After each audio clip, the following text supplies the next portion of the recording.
POTA. What's it like for the hunter? This is what we'll discuss today.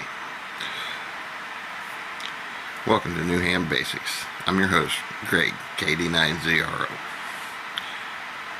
Now, this video is probably going to get me a lot of education, probably some negative feedback, but go right on ahead. Educate me. I can take it. Just try to be polite. So POTA as a hunter, great program. Can't say anything bad about the program POTA. For those of you that don't know, POTA is Parks on the Air, where activators go to state and national parks and try to make contacts and activate the park. So you've got an operator that's gone remote, and they've gone to the park, and they're trying to make contacts to help promote the park, basically. It gets them out into places that they may not have gone before, or they don't go to as often as they'd liked. Working POTA gives them an excuse to get out into that park, and then they may wind up spending some time enjoying the park while they're there. And they depend on hunters. That would be you and I, the person on the other end of the radio, to make those contacts. Now, I'm not going to talk about making the contact in general, because we all know that equipment and conditions, specifically propagation, has a lot to do with whether or not you can actually make the contact. And we're going to talk about after the contact, once the contact is made.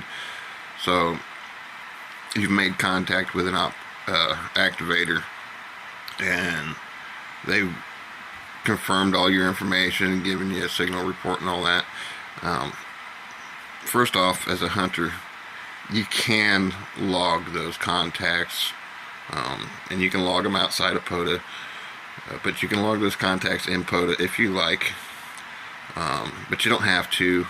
That's usually on the part of the activator. When they log their contacts, you'll automatically get credit. There's several goals you can go to, shoot for. Matter of fact, I've reached diamond status as a hunter, which means I've contacted 50 different parks.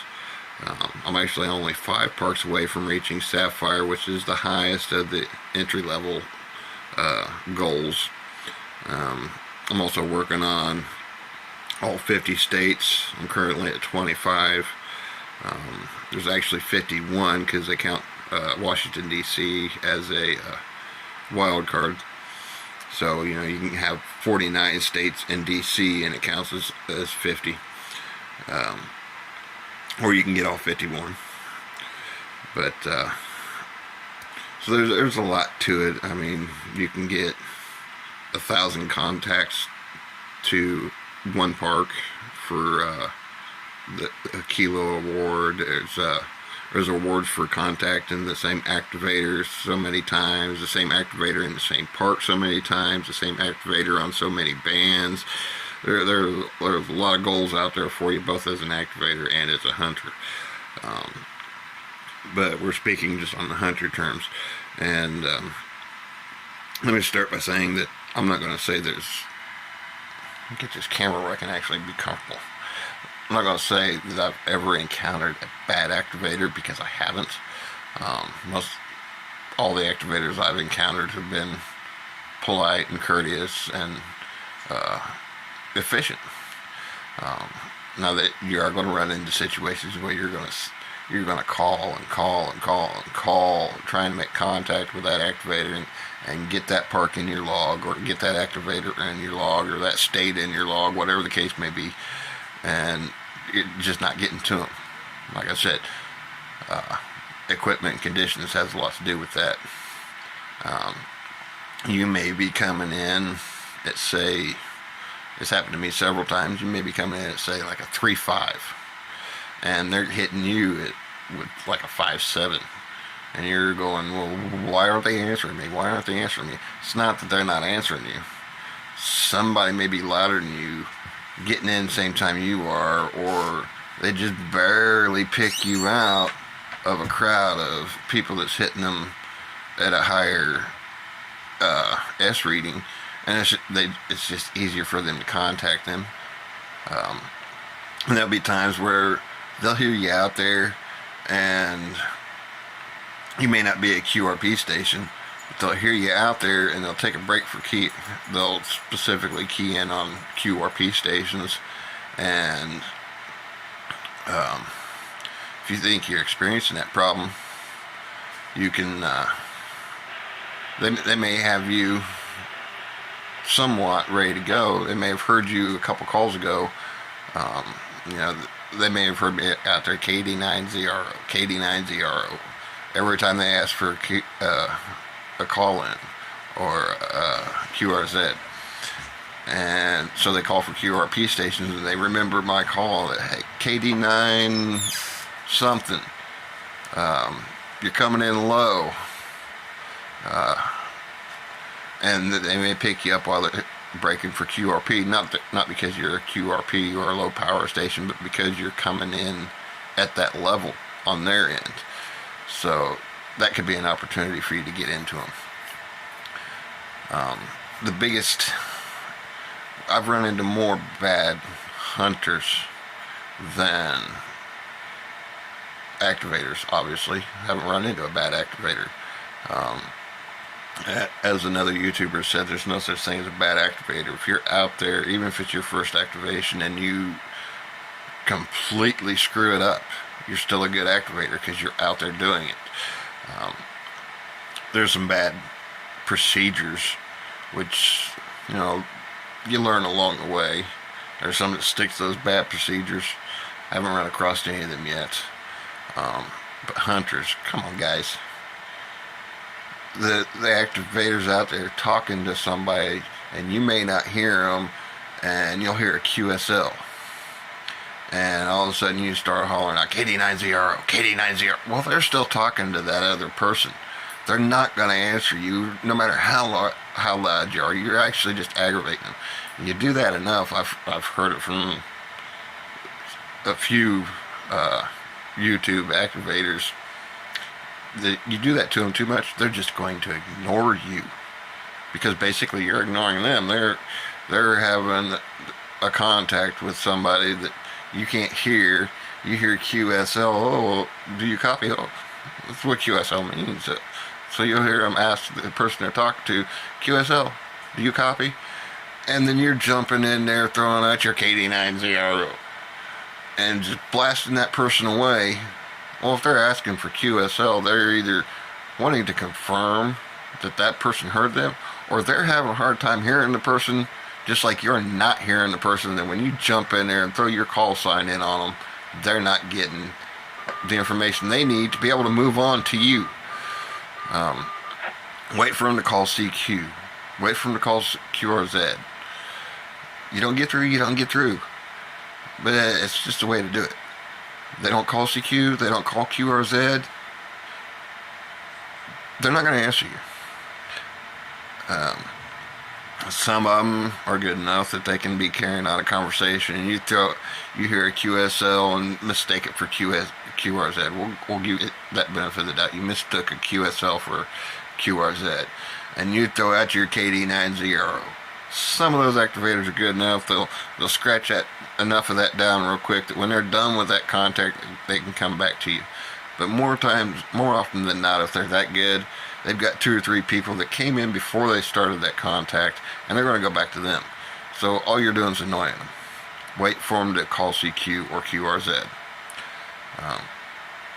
The only issue I've run into with activators that's really annoying, activators, please listen up if you've gotten in this far. I know some of you, well, most of you, will wait until you get home, do your logs on hammers and upload them to POTA. Fine, we understand that. But this probably actually pertains more to the coordinators than the activators. If you're using a coordinator, we may not get you logged in. We may not get logged in for an extended amount of time. And I have run across a couple of activators that I'm watching the POTA site the whole time I'm hunting, obviously, so I know where to go. Which, by the way, I've heard some activators out there that aren't spotted. Really helps us when you spot, and if you're helping us find you, you're helping yourself get the activation. But that's beside the point. But I've ran across a few where hunters have actually run into them more than once. They've run into them enough times that they don't even bother contacting them. They respot them and say something like, if you're not going to log, get off the POTA, stop activating. Or if you're going to activate, start logging. We've run into that quite often. Matter of fact, I personally have hit DC with multiple parks at least twice. Neither time has it got logged. I've got several states that haven't gotten logged. Now, of course, that could be a time thing, The activator may have sent it to a coordinator. The coordinator just hasn't gotten to it yet. But please, activators, the biggest annoyance for us, and it should be for you as well, is when those contacts don't get logged. Those contacts, if those contacts don't get logged, not only do you not get credit for them, but those of us that are out there looking for you and helping you complete that activation aren't getting credit either.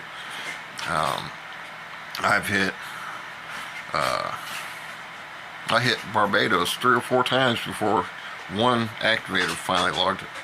So activators, please, if you're going to run POTA, make sure those logs get turned in and get uploaded.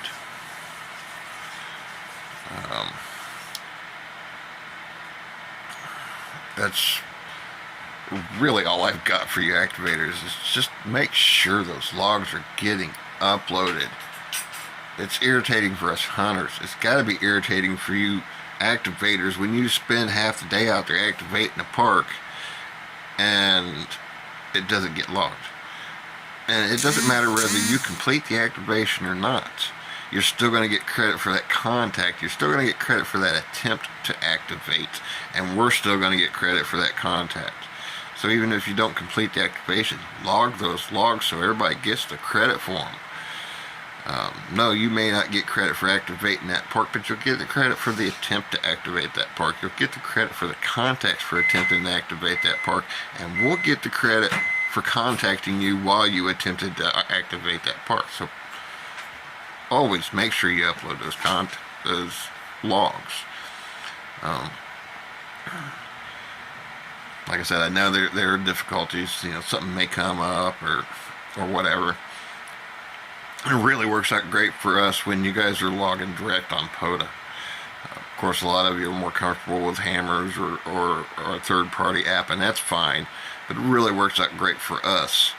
I bet you I've got well over 100 contacts. My POTA logbook shows 79. So not logging, like I said, doesn't apply to all of you, but not logging does create problems. I've got 25 states logged.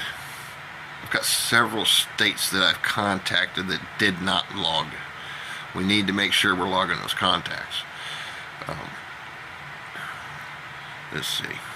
And that's really, as far as the negatives go, that's really all I've got for POTA as a hunter.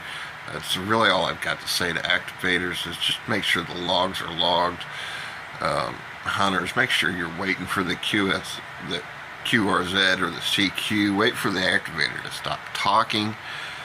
And I've been guilty of it too. There's been activators out there that they QSL and then they 7-3 and then you don't hear. That's another thing, activators. Make sure you're calling CQ or QRZ. Restate your information once in a while, so we know that, we know when we're on frequency. Say we've gone to, on 20 meter, we've gone to 14305. and it says you should be there, and we're hearing somebody there, and they're getting contacts, but is that person you? We don't know that person's you unless you confirm your information once in a while. I could be on 14305 looking for I don't know, XY2 ZRS, and I'm hearing, I'll throw mine out there, I'm looking for XY2 ZRX on 14305, and I'm hearing KD9ZRO. Do I even know? I don't even know if XY2ZRX is there, because all I'm hearing is KD9ZRO. You have to, I may be hearing two voices out there calling for callbacks, but is that second voice the one I'm looking for, or is it just a second operator with the other guy? Make sure you're calling. But hunters, like I said, we want activators to confirm their information. Wait for the activator to stop talking. That activator may be getting a little, they may be getting into a pile up, and they're getting a little overwhelmed, and they're not thinking. They call QRZ, and then they start calling out their call sign and the park they're in, and then they forget they already called QRZ, and they call it again. Well, I'm guilty of this sometimes. I hear QRZ, and I pull the trigger, and I throw out my call sign, and I let off, and the activator's still talking. So make sure you wait for the activator to quit talking, because if he's talking, he didn't hear you call. You're sitting there, you're up a creek without a paddle, with no current, just sitting there stagnant because you called out your KD9ZRO while the activator's still calling out his information. So make sure you wait for the activator to stop talking. But that too is why activators, you need to make sure you're calling your QRZ as the last thing you say, because as soon as you say QRZ, a lot of us are pulling the trigger and you've gone mute, because we're calling in over you. We can't hear that you're still talking, and because you're talking, you can't hear that we're calling. But it is a great program. I'm having fun with it.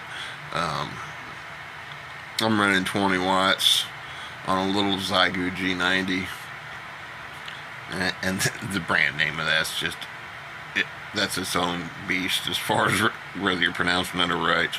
But I'm running a Zygu G90 at full power, which is 20 watts on a JPC 12 or PAC 12 or whatever it is you want to call it. And I've got it tuned for 20 meters. I hit several bands on it, and I do pretty good long distance. I've gotten a few DX contacts. Local's a different story. Could be the location of my antenna. I do have it in a bad location, so I'm not going to blame the radio or the antenna or anything else on that. It may just be location. But anyway, it's a great program. Even if you don't go for anything else, you're out there hunting. If you don't go for any other goals, go for the 75. Go for that Sapphire certificate. Go for the Worked All State certificate. And I can almost guarantee you in the process, somewhere along the line, you're going to pick up at least one DX station, because I think I picked up Canada 8 or 9 times already, and I've been doing it less than a week. If you're far enough south, you pretty much have about the same guarantee you're going to pick up Mexico. So in the process of going for your 75 and your 50 states, you're going to get a couple of DX contacts at least. But for the most part, POTA is a great program. I encourage you to get involved in it. It's fun. It's quick contacts.